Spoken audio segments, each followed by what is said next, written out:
artificial memory brings to mind this idea of false memories Hmm. that comes in all kinds of contexts. But how do false memories form? Well, I like to say there's no such thing as true or false memories, right? It's like Johnny Rotten from the Sex Pistols. He had a saying that's like, I don't believe in false memories any more than I believe in false songs, right? It's like, and so the basic idea is that we have these memories that reflect bits and pieces of what happened, Mm, as well as our inferences and theories, right? So I'm a scientist and I collect data, but I use theories to make sense of that data. mm, And so a memory is kind of a mix of all these things. So where memories can go off the deep end and become what we would call conventionally as false memories are sometimes little distortions where we filled in the blanks, the gaps in our memory based on things that we know, but don't actually correspond to what happened, right? mhm, Um, so if I were to tell you that I'm like, a story about this person who's like worried that they have cancer or something like that, and then, they see a doctor and the doctor says, well, things are very much like you would have expected, or like, what you were afraid of or something. When people remember that, they'll often remember, well, the doctor told the patient that he had cancer, even if that wasn't in the story, because they're infusing meaning into mhm, that story, right? So that's a minor distortion. But what happens is that sometimes things can really get out of hand where people have trouble telling the difference between things that they've imagined versus things that happen. But also, as I told you, the act of remembering can change the memory.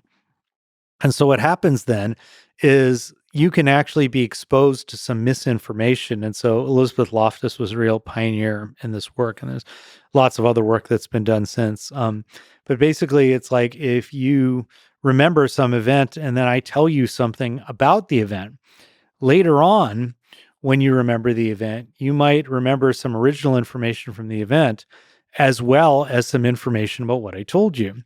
And sometimes, if you're not able to tell the difference, that information that I told you gets mixed into the story that you had originally. So now I give you some more misinformation, or you're exposed to some more information somewhere else. And eventually, your memory becomes totally detached from what happened. And so sometimes you can have cases where people, this is very rare, but you can do it in the lab too, where like significant, not everybody, but a chunk of people will fall for this, where you can give people misinformation about an event that never took place. And as they keep trying to remember that event more and more, what happens is they start to imagine, they start to pull up things from other experiences they've had. And eventually they can stitch together a vivid memory of something that never happened because they're not remembering an event that happened. They're remembering the act of trying to remember what mhm. happened and basically putting it together into the wrong story. So it's fascinating because this could probably happen at a collective level. Like this is probably what successful propaganda machines aim to do. Is creating false memory across thousands, if not millions, of minds.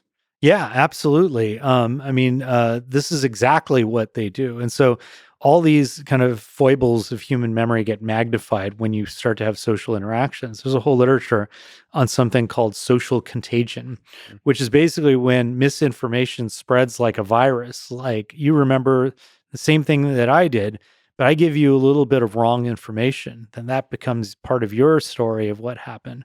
Because once you and I share a memory, like I tell you about something I've experienced and you tell me about your experience of the same event, Hmm. it's no longer your memory or my memory, it's our memory. Hmm.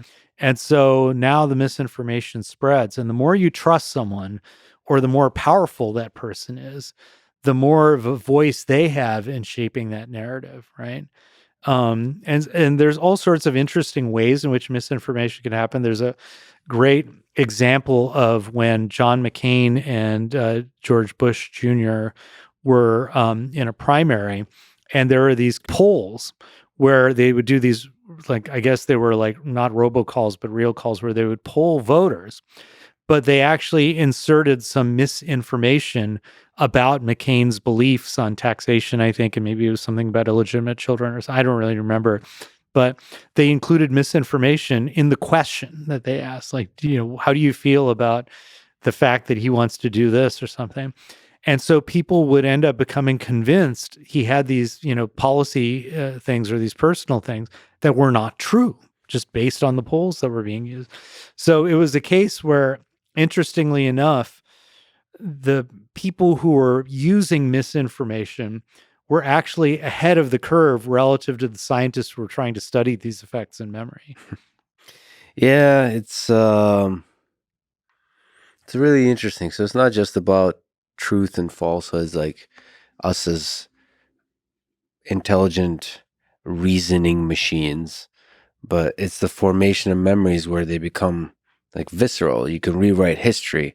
If you just look throughout the 20th century, some of the dictatorships with Nazi Germany, with the Soviet Union, effective propaganda machines can rewrite our conceptions of history, how we remember our own culture, our upbringing, all this kind of stuff. And you could do quite a lot of damage in this way. And then there's probably some kind of social contagion happening there. Like certain ideas that are maybe initiated by the propaganda machine can spread faster than others. You could see that in modern day, certain conspiracy theories, there's just something about them that they are like really effective at spreading. There's something sexy about them to people, to where something about the human mind eats it up and then uses that to construct memories as almost as if they almost were there to witness whatever the content of the conspiracy theory is. It's fascinating because once you feel like you remember a thing, I feel like there's a certainty, it emboldens you to like say stuff. Like you really like, it's not just you believe an idea is true or not. You're like, it's at the core of your being that you feel like you were there to watch the thing happen. Yeah, I mean, there's so much in what you're saying. I mean, one of the things is that people's sense of collective identity is very much tied to shared memories. If we have a shared narrative of the past, or even better, if we have a shared past, we will feel more socially connected with each other, and I will feel part of this group. They're part of my tribe if I remember the same things in the same way. And you brought up this weaponization of history, and it really speaks to, I think, one of the parts of memory, which is that if you have a belief, you will find, and you have a goal in mind, you will find stuff in memory that aligns with it, and you won't see the parts in memory that don't. So a lot of the stories we put together are based on our perspectives, right? And so let's just zoom out for the moment from like misinformation, take something even more fascinating, but not as scary. I was reading Tan Viet Nguyen, but he wrote a book about the collective memory of the Vietnam War. He's a Vietnamese immigrant who was flown out as after the war was over, and so he went back to his family to get their stories about the war, and they called it the American War, not the Vietnam War, right? And that just kind of blew my mind, having grown up in the US and having always heard about it as the Vietnam War. But of course they call it the American War because that's what happened. America came in, right?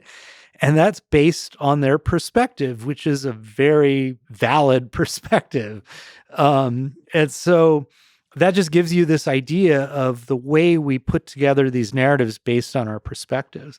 And I think the opportunities that we can have in memory is if we bring groups together from different perspectives and we allow them to talk to each other and we allow ourselves to listen. I mean, right now you'll hear a lot of just jammering, people going blah, blah, blah about free speech, but they just want to listen to themselves, right? I mean, it's like, let's face it, the old days before people were supposedly woke, they were trying to ban Two Live Crew or, just think about it. Lenny Bruce got canceled for cursing. Jesus Christ, it's like, this is nothing new. Yeah. People don't like to hear things that disagree with them. But if you're you can see two situations in groups with memory. One situation is you have like people who are very dominant who just take over the conversation, and they basically, what happens is the group remembers less from the experience and they remember more of what the dominant narrator says, right? Now, if you have a diverse group of people, and I don't mean diverse in necessarily the human resources sense of the Mhm. word, I mean diverse in any way you want to take it, right? But diverse in every way, hopefully.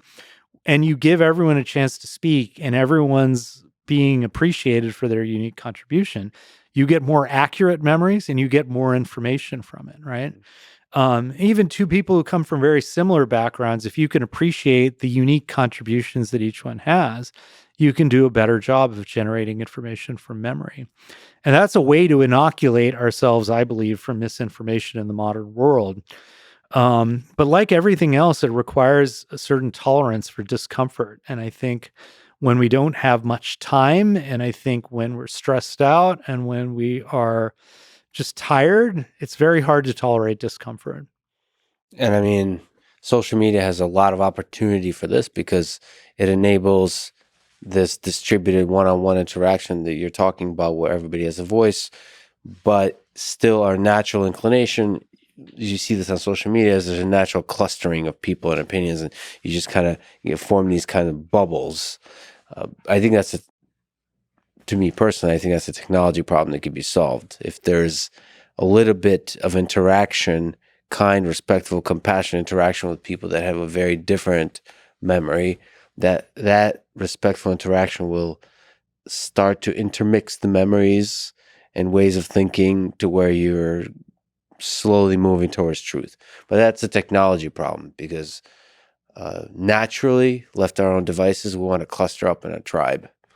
Yeah, and that's the human Yeah. problem. I think a lot of the problems that come up with technology aren't the technology itself So, as much as the fact that people adapt to the technology in maladaptive ways. I mean, one of my fears about AI is not what AI will do, but what people will do. I mean, take text messaging, right? It's like it's a pain in the ass to text people, at least for me.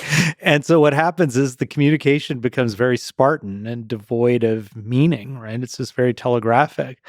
And that's people adapting to the medium, right? I mean, look at you. You've got this keyboard, right? mm, That's like got these like dome shaped things, and you've adapted to that to yeah. communicate, right? That's not the technology adapting to you. That's you adapting to the technology. And I think one of the things I learned when Google started to introduce autocomplete in emails, I started to use it. And about a third of the time I was like, this isn't what I want to say. A third of the time I'd be like, this is exactly what I wanted to say. And a third of the time I was saying, well, this is good enough. I'll just go with it. Right. And so what Yeah. happens is it's not that the technology necessarily is doing anything so bad as much as it's just going to constrain my language because I'm just doing what's being suggested to me. And so this is why I say, kind of like my mantra for some of what I've learned about everything in memory is to diversify your training data, basically, because otherwise you're going to be so like humans have this capability to be so much more creative than anything generative AI will put together, at least right now. Who knows where this goes? But it can also go the opposite direction where people could become much, much less creative if they just become more and more like resistant to discomfort, and resistant to exposing themselves to novelty, to cognitive dissonance, and so forth. I think there is a dance between natural human adaptation of technology and the people that design the engineering of that technology. So I think there's a lot of opportunity to create like this keyboard, things that on net are a positive Yeah. for human behavior. So we adapt and all this kind of stuff. But when you look at the long arc of history across years and decades, has humanity been flourishing? Are humans creating more awesome stuff? Are humans happier? All that kind of stuff. And so there, I think technology on net has been, and I think maybe hope will always be on net a positive thing. Do you think people are happier now than they were 50 years ago or 100 years ago? Yes, yes. I don't know about that. I think humans in general like to reminisce about the past, like the times were That's better, true.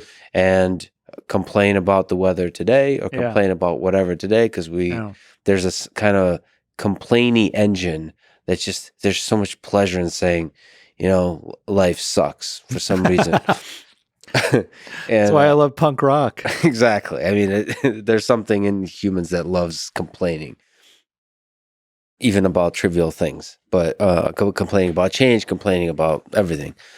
But ultimately, I think on net, on every measure, things are getting better. Life is getting better. Oh, life is getting better, but I don't know that necessarily that tracks people's happiness, right? I mean, Well, I would argue that maybe, who knows? I don't know this, but I wouldn't be surprised if people in hunter-gatherer societies are happier. I mean, I wouldn't be surprised if they're happier than people who have access to modern medicine and email and mm. cell phones. Well, I don't think there's a question whether you take hunter-gatherer folks and put them into modern day and give them enough time to adapt, they would be much happier. The question is, in terms of every single problem they've had Mm-hmm. is now solved. Uh-huh. There's now food, there's guarantee of survival and shelter and all this kind of stuff. So what you're asking is a deeper sort of biological question. Do we want to be Werner Herzog and the movie Happy People, Life in the Taiga? Do we want to be busy 100% of our time hunting, gathering, surviving, worried about the next day? Maybe that constant struggle ultimately creates a more fulfilling life. I don't know, but I do know this modern society allows us to, when we're sick, to find medicine, to find cures. When we're hungry, to get food, much more than we did even 100 years ago.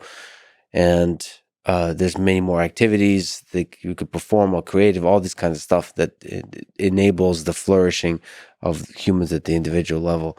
Whether that leads to happiness, I mean, that's a very deep philosophical question. Maybe deep struggle is necessary for happiness.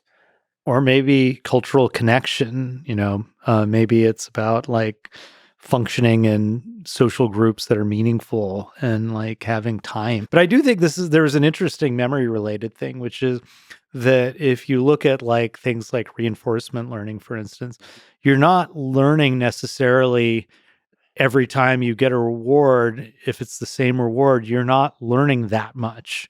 You mainly learn if it deviates from your expectation of what you're supposed to get, right? So it's like you get a paycheck every, month from MIT or whatever, right? And it's like you're you probably don't even kind of get excited about it when you get the paycheck.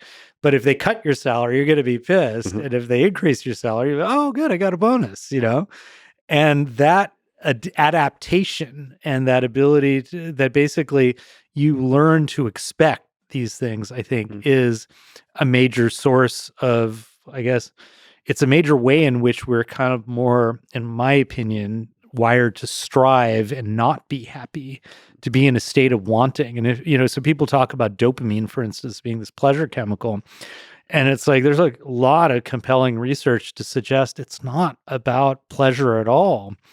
It's about the discomfort that energizes you to get things, to seek a reward, right? And so you could give an animal that's been deprived of dopamine a reward and like, oh yeah, I enjoy it. It's pretty good. But they're not going to do anything to get it, And just one of the weird things in our research is I got into curiosity from a postdoc in my lab, Matthias Gruber. And one of the things that we found is when we gave people a question, like a trivia question that they wanted the answer to, the question, the more curious people were about the answer, the more activity in these dopamine-related circuits in the brain we would see. And again, that was not driven by the answer per se, but by the question. So it was not about getting the information. It was about the drive to seek the information. But it depends on how you take that. If you get this uncomfortable gap between what you know and what you want to know, you could either use that to motivate you and energize you, or you could use it to say, I don't want to hear about this. This disagrees with my beliefs. I'm going to go back to my echo chamber, Mm-hmm. Yeah.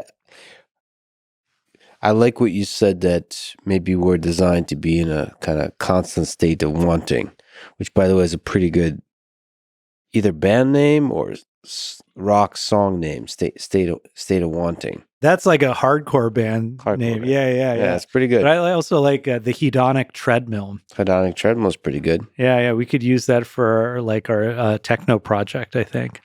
You mean the one we're starting? Yeah, exactly. Okay, great. We're going on tour soon. This is our announcement.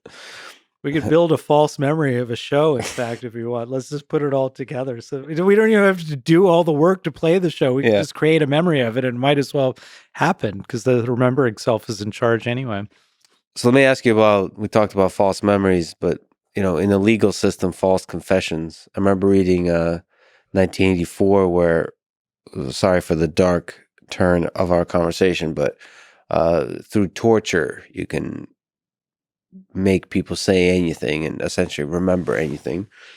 I wonder to which degree there's like truth to that. If you look at the torture that happened in the Soviet Union for confessions, all that kind of stuff, how much can you really get people to really, to force false memories, I guess.